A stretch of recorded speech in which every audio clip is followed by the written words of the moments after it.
complaints by the Republicans about process. But they had hearings like this with Benghazi where they did it in closed session. And that's basically so you go and you say one thing, I can't watch you on TV and make sure I say the exact same thing. Right. Now it appears the Democrats have enough goods that they can proceed. It can be an open, it can be televised, which says a couple of things, doesn't it? I mean, they feel like they've got the goods. And the president should perhaps be a little bit more nervous. Yes, I think that's true. And I also believe that the vote had three key components. One is, as you said, it called the Republican and the Trump White House's bluff, that they wouldn't go on record with a vote. Secondly, it required members of Congress to go on record individually. Now, the reason that's important is it was no surprise that all the Democrats but two voted for it and none of the Republicans voted for it. That's going to be problematic for Republicans in moderate districts because keep in mind, this wasn't a vote to impeach Donald Trump. This was a vote to start the inquiry officially.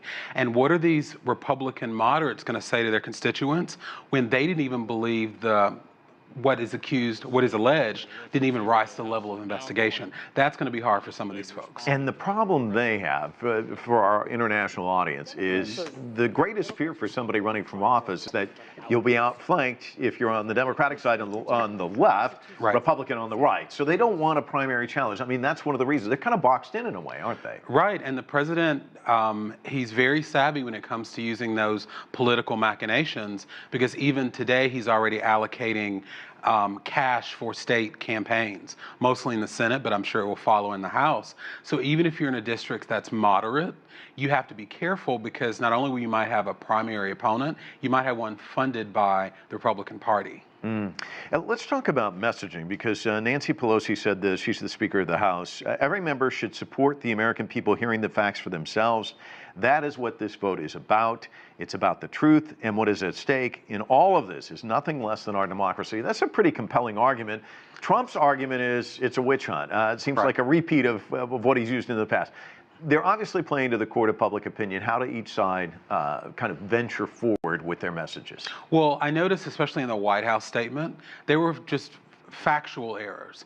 For example, they had the argument that it wasn't an open process and attorneys could participate, which was true before, but they're saying that's still the case, okay? So there are factual inaccuracies. But Donald Trump is very good at putting forward a simple message, true or not, that he hammers in till people believe it. Now, what can counter that for the Democrats is if these televised testimonies are as engaging as I think they will be. Because now it's just paper, you read it, but boy, somebody coming up there and saying it gets a lot more dramatic. Morrison pretty much backing up what we've been hearing to this point. What about John Bolton? Do you think he'll come and how pivotal will he be? Because he's really establishment Republican, or at least was in that lane for a long time. Well, I think this is a reminder that you don't throw people under the bus until you make sure you don't need them again. Now, I don't think that former National Security Advisor Bolton wants to be the one to have the testimony that makes impeachment happen, but I also don't think there's any love lost with the White House or President Trump. And according to some of the testimony so far, he at least was alerted of a potential problem. So his testimony could be key. I do think he will testify. How open he will be is another question. Let me ask you one final question before we go. Everyone's talking about public opinion, the polls, they're inching a little bit in this direction or that direction. How much significance should we put in this, given the fact it's early and we haven't heard anybody in front of a camera? I think that it's, like you said, early, but also no matter what your feelings are about the president, about what he did, impeachment's a big deal.